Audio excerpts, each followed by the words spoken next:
رسول الله صلى الله عليه وسلم حين سئل: من أحق الناس بصحبتي يا رسول الله؟ قال: أمك. ثم من؟ قال: أمك. ثم من؟ قال: أبوك. بين أن الأم 3 مرات، ثم بين بعد ذلك الأب. ووصينا الإنسان بوالديه إحسانا، حملته أمه وهنا على وهن،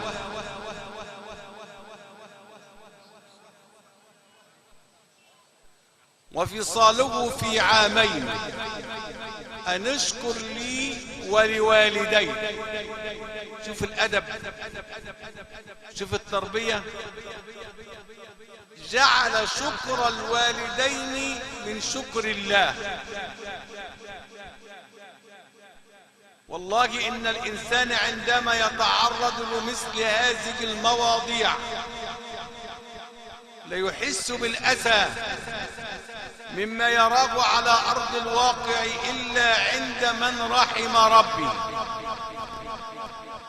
فعندما تستمع أخ الإسلام إلى القرآن الكريم بهذه القراءة المتقنة، واجب عليك أن تعيش مع القارئ، أن تعيش مع القرآن، تعيش مع القرآن لا مع الصوت وحسب.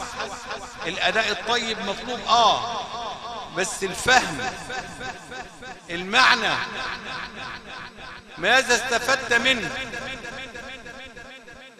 هذا هو أدب سماع القرآن وأدب التربية في الإسلام.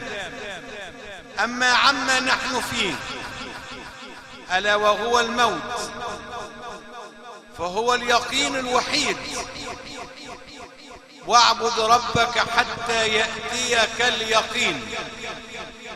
فمطلوب منك أخ الإسلام، وخصوصا أنك لا تعلم لا متى ولا أين ستموت، فكن مجتهدا دائما أنه إذا جاءت النهاية تكون على عمل طيب لله، تكون على علاقة طيبة بالله سبحانه وتعالى، تكون في مكان يرضى عنه رب العالمين عز وجل. لأن يبعث المرء على ما مات عليه.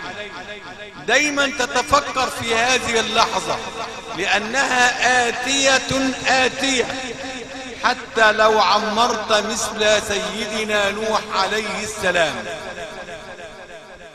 فلا بد أن تستعد لها.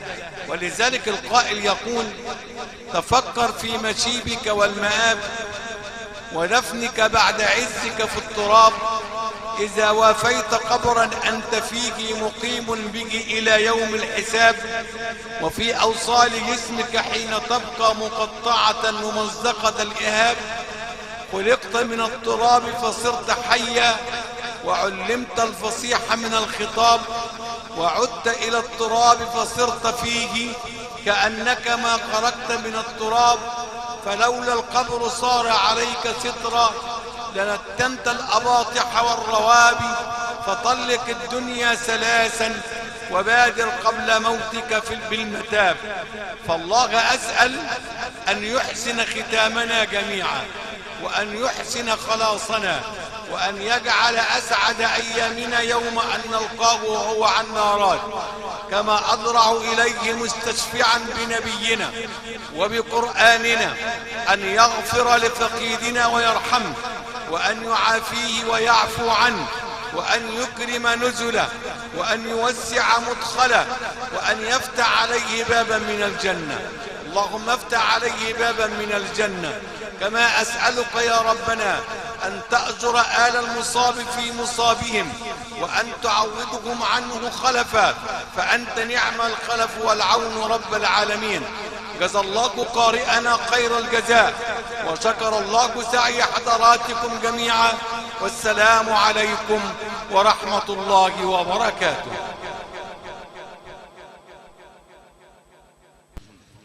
شاكرا لوالدنا الحبيب سيدنا الشيخ عبد الرحمن قنديل أطال الله لنا في عمره. وجوده في كل محفل تحس فيه بالبركة وتحس فيه برائحة الزمن الجميل الطيب. كلماته دائما بإخلاص